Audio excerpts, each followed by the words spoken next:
Cox is going to introduce the next panel, including a major employer in his state that we're jealous of and wish was in Colorado, but we're glad it's nearby, that has really implemented apprenticeships at scale, as well as several other speakers. Governor Cox. Well, thank you so much.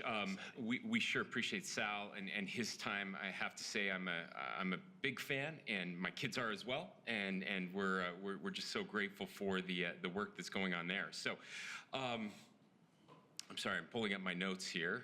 Okay.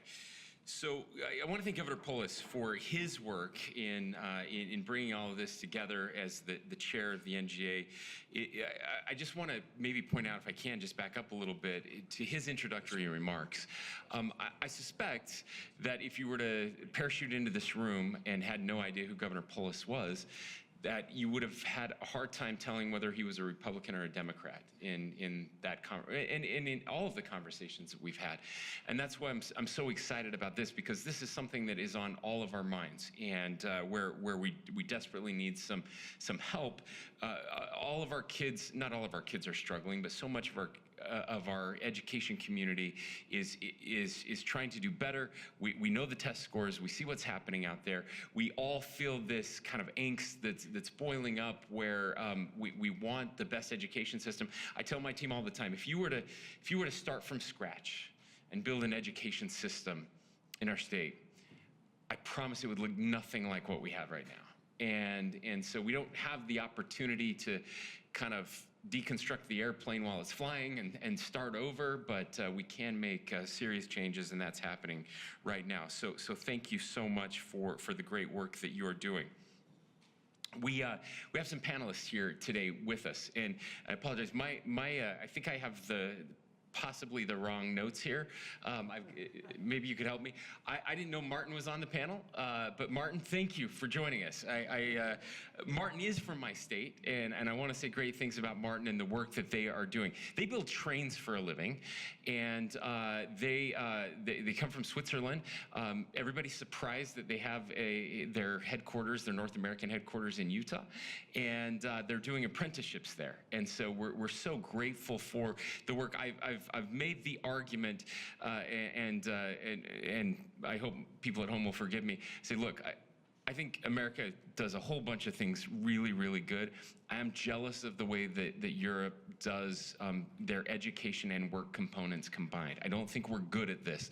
I think we spent 40 years kind of separating education from work, and that's the wrong way to do it. And they're helping us bring those two things back together at younger ages. And so thank you, Martin, for being here and being part of this panel. We also have Reshma Saujani. Am I pronouncing that right? Close enough? All right, thank you. Perfect. Reshma, we're so honored to have you, the CEO of Girls Who Code. She brings her expertise in closing gender gaps and increasing access to technology for underrepresented groups as well. We're honored to have you. And sitting in between them both, we have Dr. Shanika Hope, who is Google's Education for Social Impact Director. She offers insights on technology's transformative role in education and work. Thank you to all of you. I'm going to give you just a chance to introduce yourselves, tell us more about the great work that you're doing, and we can go from there. So, and whoever wants to start, please just jump in. Well, good afternoon. Thanks, Governor Cox. Thanks, Governor Polis, for having us and hosting. Pleasure meeting you, Governor Gordon, as well.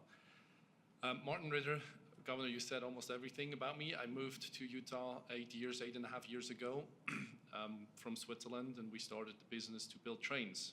And we'll talk a little bit about it, but on the way to actually the idea to build trains, we also developed my hobby to educate people to help us to build trains. And beyond that, we really found a common ground in Utah to go beyond building trains, to try to adapt that education system that's beautifully working in Switzerland to more than just manufacturing, obviously. Yeah, I'm a father of 1 and 0.9, so 1 on the way, and live with my family in Utah and enjoy, obviously, skiing and the outdoors, besides trying to change education and the way America moves. Thank you, Mark. Hi, everyone. Shanika Hope. Again, thank you for the opportunity to have this conversation with all of you. I have the privilege of leading the education aspect of Google.org, which includes all of our investments around things like work-based learning, how we think about supporting and bringing the opportunity of AI, but quite frankly, more broadly, technology into education and learning specifically. And as part of that work, we pay attention, we partner with a number of the individuals here in the room because we're hyper committed to ensuring that the technology that comes into the learning experience is really focused on elevating the role of the educator, but also how do we meet learners exactly where they are. A little bit about me, I don't have 1.9 children, I have 2 children, teenagers, a lot of fun, but I'm also a former educator, almost 20 years in public education, and let's see, a fun fact, I love Golden Girls, so that's a fun Ooh. fact. Wow, very cool. I guess I'll start with my most important title, which is mom. I have 2 boys, 4 and 9. In 2010, I started an organization called Girls Who Code, which is a national movement. I was not a girl who code. I majored in poli-sci. I was a failed politician. I had run for Congress in New York City and lost. But as part of that experience, I would go into New York City public schools. And I'd go into their robotics classes or their computer science classes, and I would just see lines and lines and lines of boys, not a girl in sight. And quite frankly, that pissed me off because I kept thinking about my father's voice. My father came here as a refugee, and he would always say to me, you know, Reshma, you have 3 choices. You can be a doctor, a lawyer, or an engineer. Because he wanted me to get a job that was going to help me march up into the middle class. And quite frankly, that's what these jobs in computer science did. So I, as a failed politician, as a poli-sci major, launched one of the largest women and girls organization called Girls Who Code. We taught over 600,000 girls to code over the past 10 years, more than any school district or state in the country. We have 10,000 Girls Who Code clubs.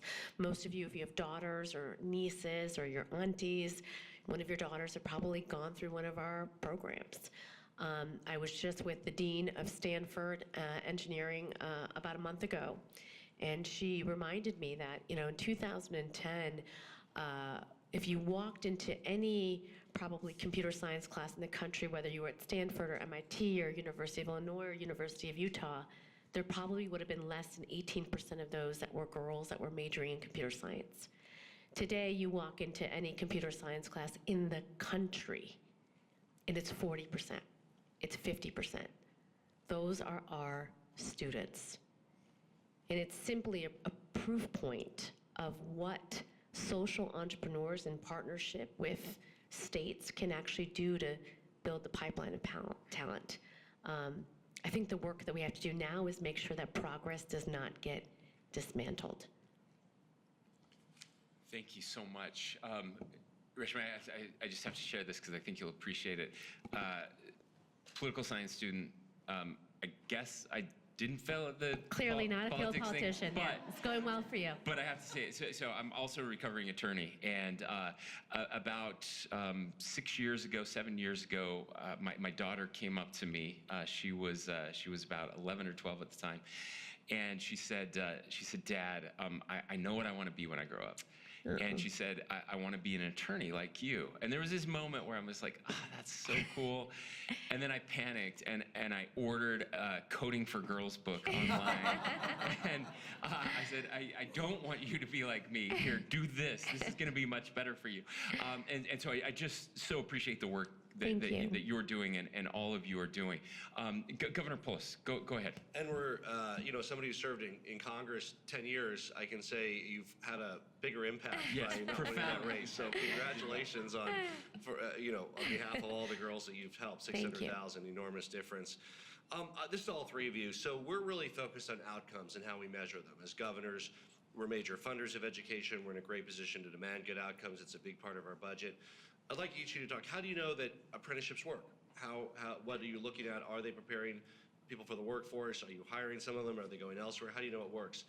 You fund a lot of projects, Shanika, so how do you know what works? What do you look at? As a funder, you're similar to us. You fund more innovative stuff. We fund the core stuff. But How do you look at that? And Rishma, how do you know that the young women are able to learn successfully and that that's aligned to good outcomes in terms of what's needed in terms of careers as programmers or higher ed? So what do you look at in terms of evaluating your work, and how do you think that might be something that we as states can learn from? Absolutely. I'm giving a macro perspective and then a micro one for us. Macro, we heard I'm from Switzerland. If you have ever been to Switzerland, it's a beautiful country. It's gorgeous, but that's it. It's like we don't have natural resources. We don't have even access to a port. It's really what Switzerland does at the end of the day is investing in human resources and getting the talents to the next level. And when you think about Switzerland, it's most likely banking, financial services, it's pharmaceutical services, it's also manufacturing quite a bit. We're making beautiful watches. And nothing what goes into the watch is actually from Switzerland. It's only the skills to put it together and make it way better. And only 35% of the 16 years old students will go to college. So all I said about the success of Switzerland is done with 65% of the students going through, or from the 16 years old, in the first place, going through an apprenticeship program. I think that is proof from a macro perspective that it works. Now, micro, on our own level, we have about 30 students right now. They go through a three-year program. It's a youth apprenticeship program, so they're starting while they're at high school with us. And our goal, obviously, is, and we have two things: retention, so loyalty to the company, and on the other hand, that we would, when they graduate, are we going to hire them? And we do have a 100% hit ratio on hiring the students post-graduation. And that speaks for two reasons as a success. A, it motivates other companies to do so because we don't have a contract. They can leave if they want to leave, but they actually want to stay with us once post-graduation. And so it motivates other peers to invest in the program. Secondly, obviously, it's a sign that we want to hire them, so the quality is good. We really build skilled workforce over those 3 years. And I'm not mandating it from anyone in my team to hire the students, but they sometimes even want to cross-hire and a little fight internally who can actually get to hire the student. So I think those two, we're struggling a little bit with the rate, how many students from the beginning that we don't lose or we lose during the program. I would love that this is like a 90% retention. I think the first year we were at 60%. The school district was excited about those 60%. I think that's a little bit the Swiss background. Usually in Switzerland, I'd say like it's between 85 and 95% that you have a retention. So we're actively working on the quality of recruiting. Is it really the right thing for the students? And then also obviously the quality of the program itself. Before we go to the next one, I just want you to address, you have exported something that Switzerland does well, and I think everybody agrees Switzerland does well, punches above its weight in its economy, and this is a big reason. How well did that export to the American sort of construct that we had, and how were there barriers to get in there and kind of launch this? Is it still less than its Swedish equivalent, or is it just as robust? And kind of briefly, how were you able to transplant that successfully to our shores? So I think Governor Cox said it. It would have been easier to take a white piece of paper and try to draw the education system from scratch. So we do have boundaries to pull down. We do have an established system that's, I mean, on one hand, we had the college first that thought like this is a competition. And now after 5 years realizing, wait a minute, they didn't take a single student from us, but what we did, we opened a new pipeline for them to recruit, actually. We have students who graduated with us. They're now going to college to get an engineering degree. And some of them are first generation high school graduates, and certainly almost all of them are first generation college graduates. I think what made the biggest difference, my background, I went through an apprenticeship program, actually in agriculture and ranching. And I'm building trains now, so it's nothing to do. It's really a start of a career. And Switzerland is proud of that it doesn't matter what decision you make at 16 years, you can still go somewhere entirely different in your career because of the stackability as well. It took So I'm intrinsically motivated to do it, and I found a good ground in Utah politically, across the aisle, between the lawmakers, between the governor's office of economic development, and I think that's what helped and it needs continuously the support from the politician, because it doesn't help just one initial, like, yeah, we're supporting this. It is constantly, almost every year, that the politicians need to remind the partners, school district, the schools itself, that we want to see this happen because they need to change. And, I want to go to Governor Gordon in a moment, but, as Saul was talking about the way we measure time, a simple change that Colorado made to facilitate this, I imagine Utah probably did the same thing, is we allow, if you will, the apprenticeship time on job to count towards these instructional hours for purposes of funding the school districts, because the school districts don't want to have people in these programs if it doesn't count towards their funding hours. So that was a change we made. I don't know how many states are up to that have done that. We're growing apprenticeships. We have partners like CareerWise and many others. Governor Gordon. Yeah, Don't worry, we'll get to our others in just a moment. Yeah. Appreciate it. Also, I just want to say Girls Who Code have done a great job Thank in you. Wyoming. We've integrated it right up through our Yes, community that's college. right. It's been phenomenal. The issue that I was going to ask Martin about is we've done the apprenticeships as well, and part of what I'm trying to engage with is with the industry to be able to partner on the equipment, not so much that has been used, but the equipment that's coming. Because this technology is changing so rapidly. Do you have any thoughts on how to do that? We have micro manufacturing stints for hearts up to major manufacturing like nuclear power plants, and so figuring out how to get that all done is what we're trying to do. Well, I think that the hardest part, and I believe Utah is lucky in that way, we still have to scale it, but you need a cheerleader. Ideally from the business community, a cheerleader who is pushing for the program and working very closely with the schools and the state. When we go in obviously Switzerland has built it over 50, 60 years and improved it gradually. And we're trying to take a system that works and try to adapt it and make it working within a couple of years, which is most likely is going to fail, so we have to take some setbacks. I believe compared to the traditional education, that's the biggest advantage, that you do have the business at the table. Business are helping with funding the education, the apprenticeship program, and we are motivated to sit at the table, whether that's on a school and education board, a curricula board, etc. And that's where you get the newest feedback and inputs, what is needed in the industry. The likelihood, and I was thinking about it when we listened before, I was thinking about it when we train the teachers of our kids, by the fact that by the time they're teaching, it's like what they learned is 20 plus years old. And if there is no way of the actual business sitting at a table and raising the hands like this is what we need, those are the skills we're looking for, then we're educating and training something that's actually not needed. And so our goal in Utah is, as the next step, is to cluster different industries like manufacturing, like healthcare, like finance, and then build boards of education. I shouldn't say that board of education, but board of the apprenticeship program, whereas education, the politicians, and the business representatives are on this board. And then in Switzerland, it's about every other year that every curricula is going to be challenged and see, like, are we still teaching what's needed in the industry and for business to be successful? Thank you, Martin. Shanika, let's go to you. And I know Governor Polis asked a question too. You can talk about that. What kind of trends are you seeing at Google in this space, in the innovation space? Things that concern you and opportunities that are out there for all of us? Yeah, thank you for that question. I will say there are a number of things, and it's already come up in today's conversation. The pace of the change is a substantial challenge. The pace at which industry moves versus the pace at which some of the institutions that have the responsibility of preparing our students for future jobs, we move at very different paces. You couple that also with the reality that teachers have a substantial burden and their ability to get the requisite investment in their own understanding, building their own capacity and readying them to make sure that they have the insight to ready students.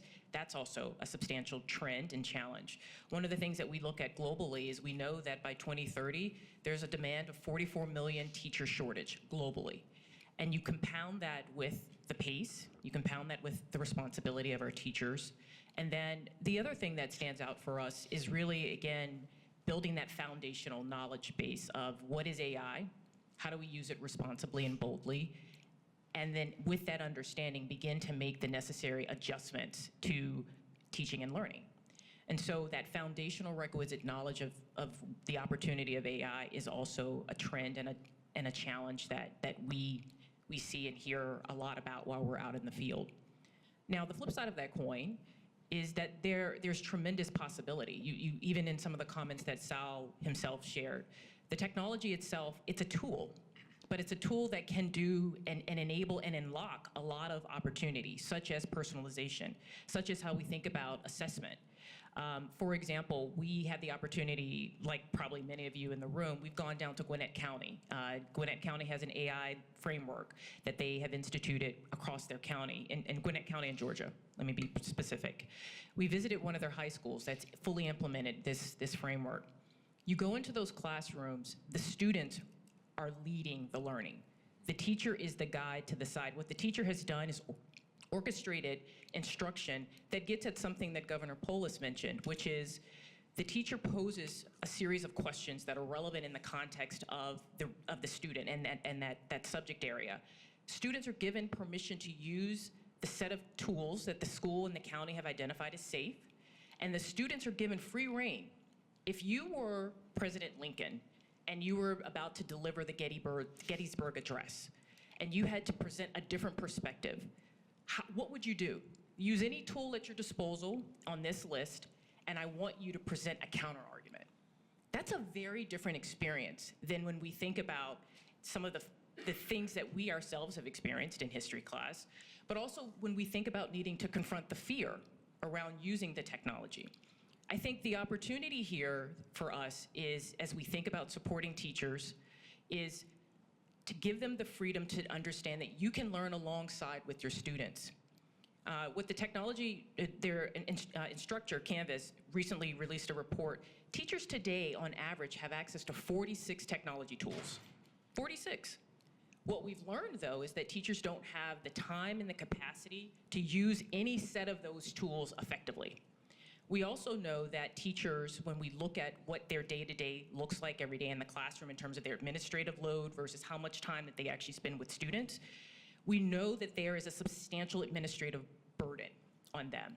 We've spent time as part with ISTE and some of others of you in the room to actually follow teachers, shadow them, ride along with them in their day-to-day to understand where could we insert technology in the loop of their teaching and instruction, so that we can lift some of the administrative burden from them and free them up, as Sal indicated, free them up to do the shoulder-to-shoulder, face-to-face time with teachers, with their students. I think the other thing that I think is really important is something that Martin touched on through the apprenticeship work, and Google has apprenticeship programs in 8 countries. We have micro-credentials tied to 8 of the most in-demand jobs today globally. And so we understand the opportunity of work-based learning. But one of the things I want to call out, McKinsey in their recent research with around human capital, they called out in their research that 2 things that are striking. The average skill has a 5-year shelf life, and that shelf life is getting smaller. And so when we think about this idea of lifelong learning, we have to we have to be intentional about this idea of lifelong learning. How do we incentivize that so that we all understand that we have to grow and adjust and adapt to the conditions of our environment, right? So that's one, the shelf life of skills. The second thing I would call out is when we think about earnings, because that's what we think about. Back to a North Star, someone asked, what are the metrics we pay attention to? We look at things like lifelong earnings. We look at things like productivity gains. We look at things like social mobility. This with the comment that Reshma mentioned in terms of her father wanting her to step up, right, and into that progression. And so one of the things through this research that McKinsey called out is that nearly 60% of the earning currency or potential, so the idea that my income doubled in 5 years, it's tied to work-based learning. You can give people skills, but they need practice in the field of work with the skills, and that's what creates and unlocks the earnings. And so when I think about the opportunity of the government and how government, the role that they can play, and I appreciate Governor Polis's comment that, look, our largest line item is education. I think there are a couple of things that I would call out. Shared responsibility. We need public-private relationships. There are some fantastic examples. Google's part of New York City Jobs CEO Council. That's a coalition of 30 large employers in the state of New York. We come together, we talk about the demands, we talk about employment trends, we talk about where the skill needs are that as we look around corners 3 years, 5 years out. With this hyper commitment on how New York prepares their residents for the jobs of the future. So the private-public relationships are critically important. Something that Martin said that I think is important, and this gets back to some of that McKinsey research, there has to be some effort at the government level to do some skills mapping. We have to map to the demand of your region the skills that your region needs, not just today, but 3 years out. So as you think about, because where you sit, you know what industry's coming into your state. And so you can begin to give visibility and map what those skills are. The World Economic Forum has a fantastic tool. It's a skills taxonomy. They've mapped thousands. I think they now have 8,000 skills where they've mapped it to every industry, back to this industry cluster point. So there's opportunity to map based on your demand for your industries in your state. And then the last thing I'd say is incentives. We've got to incentivize. New York City, Google has actually partnered with New York, not just Google, Accenture and others. We are leveraging their youth-based employment program. They hire thousands of students through the summer. We've partnered with them to help them to think intentionally about exposing young people early to the world of work. And so those are interesting scenarios. I mean, there are a lot of fantastic mechanisms already in place at the state and local level. It's a matter of how do we partner industry with government to take advantage of some of these things. So I double down on work-based learning. Thank you. Governor Gordon, and then I want to get to Reshma. Yeah, and I just love Dr. Hope. I'm sorry. This is absolutely wonderful. Question I've got is so much of a student's success really revolves around what's happening at home. And is Google looking at tools that parents could use that can be valuable in that expertise? Yeah, look, and my colleague probably absolutely can weigh in here because I've actually heard a lot of her conversations with her work around Moms First, so I'll definitely defer there. But one of the things that I will say is absolutely, we know that the home connection is critically important. We do a lot of things around building awareness and campaigns. We've had partnerships with Highlights Magazine, for example. We've partnered with Sesame Street and built some incredible content and curriculum because we love their footprint, but their focus on the fact that the parent is the first teacher, right? So we stand with trusted brands that are focused on enabling the parent and the guardian and the caretaker. That's where we've indexed, in particular with the younger grades, because we see that's where a lot of the opportunity is. The one last thing I would say on that front with parents and caregivers is also working with them, back to the campaign. We try to release a lot of resources and visibility for them so that they can help ask some of those questions, some of the things that Saul mentioned. Sometimes parents don't know what these tools are actually doing, and the fact that students are releasing a lot of visibility into their own personal data. Giving parents some understanding about what some of these choices mean when we give students access to tools, and so equipping them with some of the questions, and how do you have conversations with your kiddos? Thank you. Reshma, you can answer anything that's been asked already. Oh, okay. Also, It's okay. Especially though No. about how you look at outcomes would be great. Yeah, but I also want to. I mean, you're one of the great success stories about closing gaps and just a real positive story of. I love some of the lessons you've learned about that, and maybe just to throw a little wrench for you and others. We're seeing the success of women and girls so much. Yeah. We're seeing boys start to slide Yeah. a bit for sure. Dr. Reeves has written about this extensively. I'd love to hear just, again, anything you want to talk about. Well, listen, I flew 5 hours for 10 minutes because I got to fly right back, so you're going to get everything that I have to say before I get on a flight back to New York City.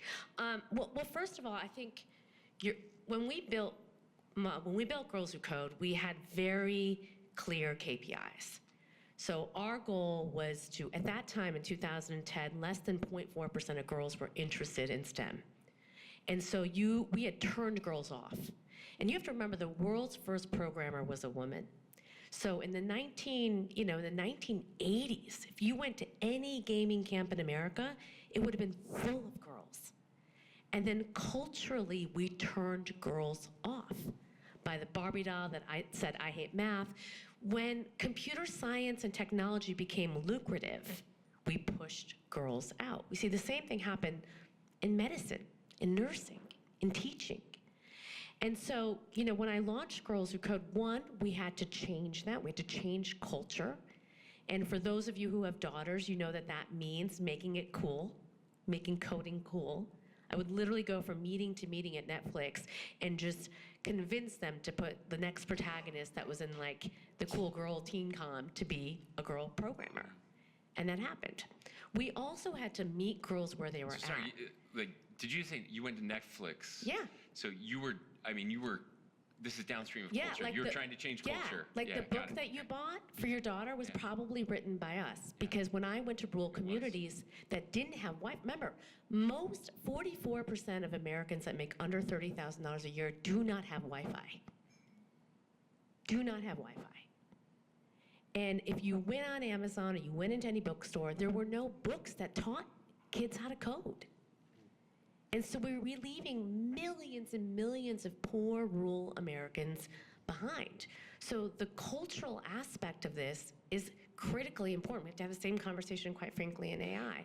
So our goal was essentially to get girls to, one, change their mind, recognize that technology was something that they wanted to do, get them to major or minor in computer science. Because if we were going to get gender parity in computer science in the technology workforce, we had to work backwards. And so we had to change that number of 0.4%. So for example, in this, and thank you, David, because we monitor this through the College Board. So we keep track of all of those 600,000 girls, and we have a control group. If you didn't go through our program, this is your likelihood of majoring in computer science. And if you go through our program, you have a 75% likelihood of majoring in computer science. That's why I can tell you without exaggeration that when you look at the increase of girls majoring in computer science, they are mine. And so that was work to flood the pipeline. And the goal was then to get companies like my friend here at Google to then hire them. And interestingly enough, we were doing really well. And then we enter the culture wars on DE&I. And so at the same time Girls Who Code started in 2010, there were probably 20 other organizations. Today, every single one of those organizations that are dedicated to teaching girls, that are dedicated to teaching underserved communities, have shut down because the funding has been pulled. I raised $100 million over the past 10 years. 99% of it came from companies. Now, if companies are getting pressure, which they are, from politicians or from the shareholders saying, hey, do you have programs that are just for girls, just for Black kids, just for Latino kids? Because if you do, we're pulling our money, we're pulling our resources. The incentive is for them to shut them down. Companies like Bank of America, and they have. And that is having dramatic impact on us, organizations like Girls Who Code, being able to teach girls, poor girls. And so we have got to reverse that trend. Because again, when I think about what happened in the 1980s, how do you go from Ada Lovelace to now? Progress is always dismantled.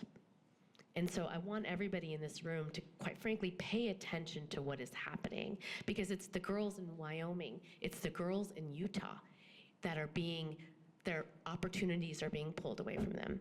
The second thing I think is really critical, and I think Sal touched on this, but this is very important, is that we're still stuck in a conversation about fear-mongering.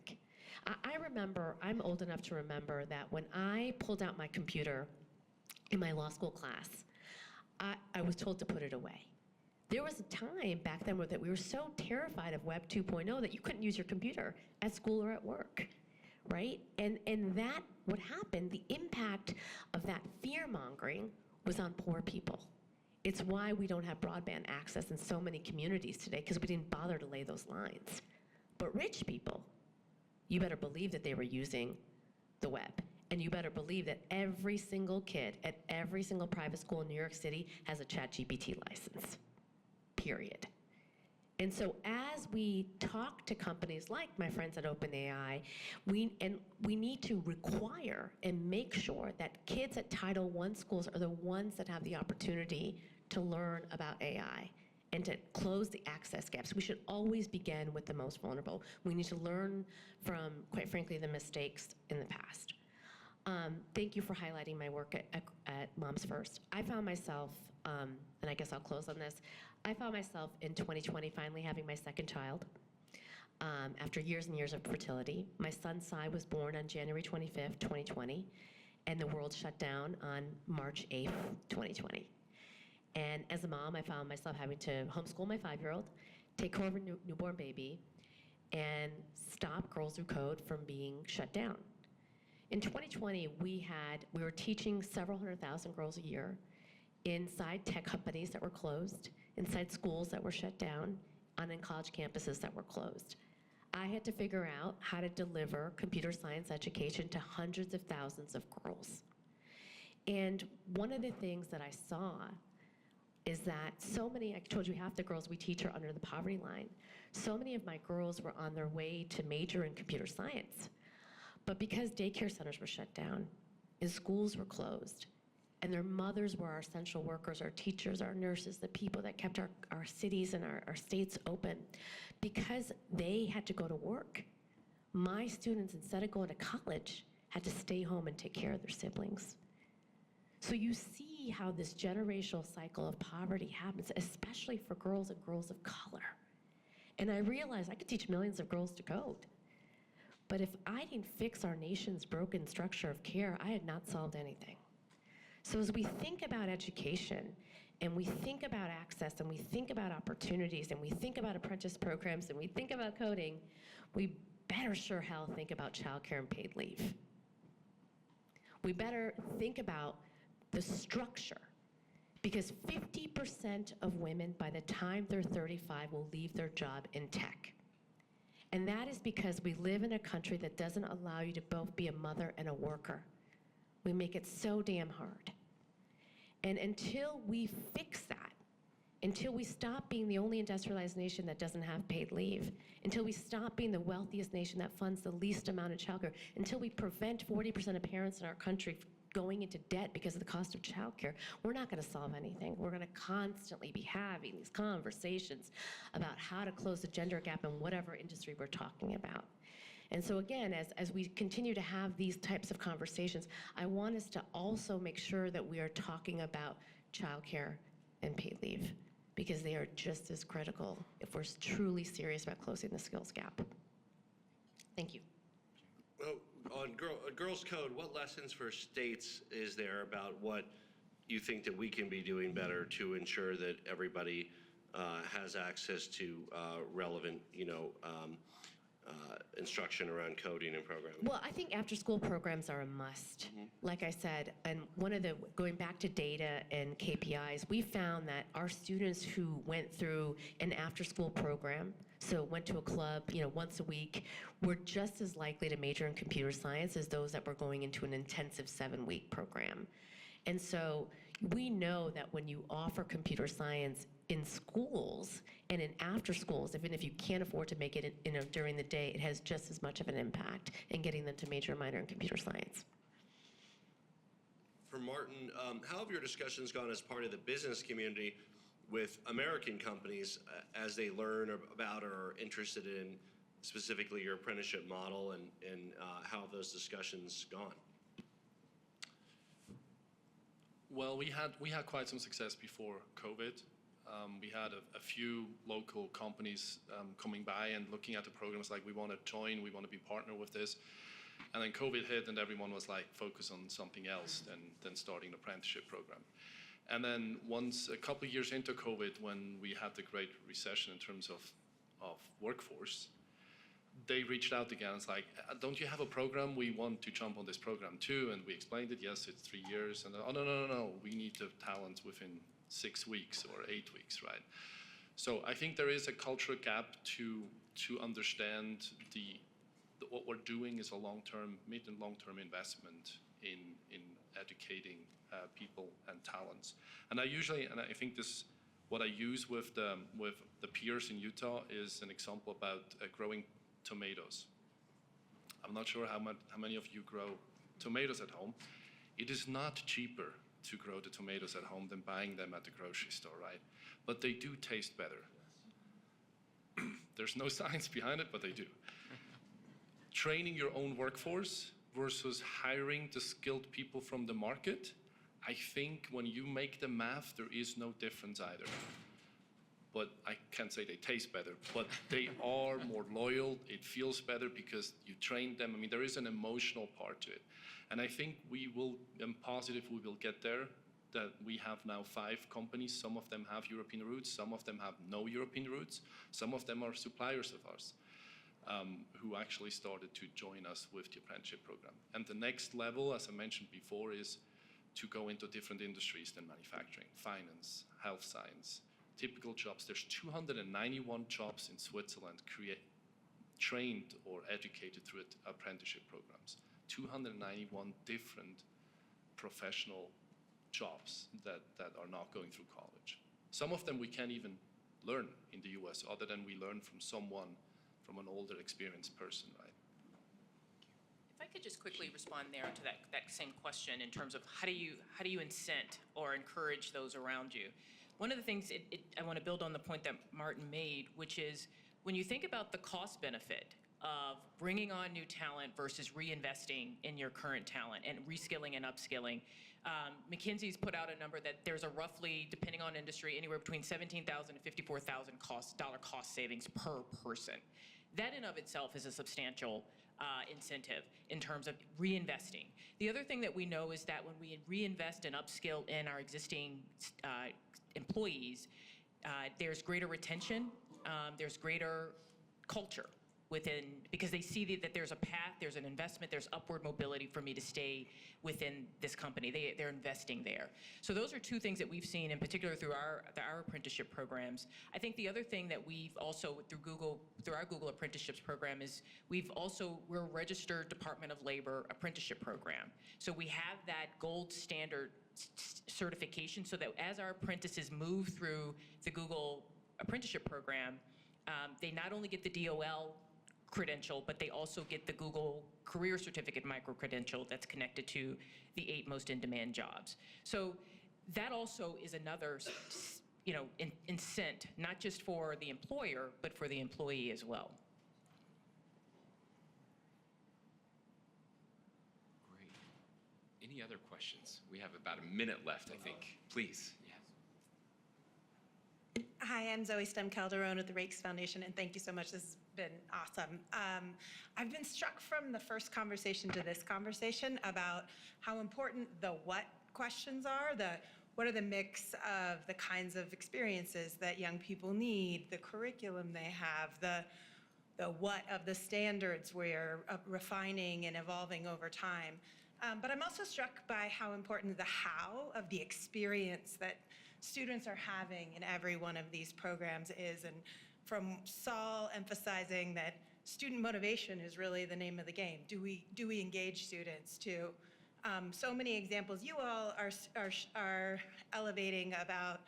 It's not just the apprenticeship, but it's the experience that young people are having in the apprenticeship or in a coding class that helps them build a sense of belonging, feel like they have meaningful work, like they're getting feedback. These are things we can measure, so to the measurement question, and I'm curious from all of you, how are you thinking about that in the mix of measures that matter? Are you experimenting with surveys that help teachers better understand young people's experience in programs? Because that's a part of sort of the black box of our education system that I think we've often ignored, but actually is really powerful to the observations about motivation. Well, good thing or not, but our program is still relatively small and young. So we have the opportunity to involve all stakeholders from the program side, but also all students in a very profound feedback. I mean, we're learning from what we're doing great and what has to be improved. And we have about every year, but about every other year, we have a very decent sit down and we make changes. I mean, last year we were successful in making changes to the schedule at the school, right? First they said like, oh, we can't do this, and then like, well, we can, but this is what it takes. And that was a lot of work and coordination, and eventually, actually, we could succeed to make it easier.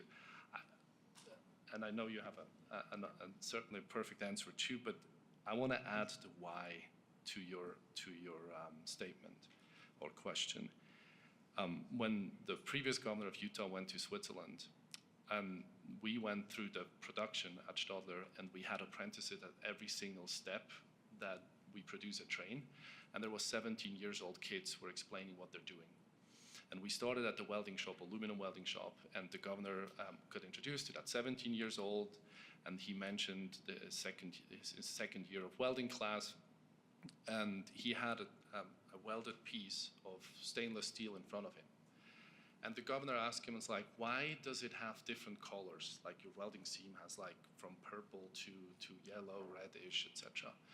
And the kid said, well, Governor, those are the different temperatures. Like this is 800 degrees and this is 900 degrees. And you could tell the governor had like eyes like this. I mean, there was a 17 years young kid, not born in English, in German, explaining to the governor why there is a different color. And we're so focused. One thing that Stadler struggled in the beginning is we had no SOP. Everyone on the shop floor was asking, like, what's the standard operation procedure? We don't, because we're assuming that people had a different type of education and they understood why they had to do something in a different way. And I think this is doesn't matter in what kind of, it goes with the motivation as well. If one understands why something has to be done that way, it is just self-motivating. It's like this positive circle that one can create. Can I give a 30-second response to the question of the mix? What we know through all of our investments, we've invested over $200 million in skilling and workforce development programs. We recently, as of 2 years ago, created a $100 million micro-credential fund leveraging the Google Career Certificates. And through the research and the efficacy of that work, what we know is that you need a mix. You must have not only the credential or the skilling opportunity, but they need the wraparound supports, you need the career supports, you need the advising, you may need transportation vouchers, you might need housing security investments, you might need childcare. You have to look at the context and provide the sufficient supports. These things in of themselves, in particular skills, cannot stand alone. They must have the supports. And I'm happy to give more visibility there offline, point you to some research. Thank you. Thank you. I think we, again, let's give a round of applause to our great panelists. Just incredible work. There's so much innovation happening here. I get excited. I wish every governor was here listening, and we'll certainly share the innovation that's happening with them.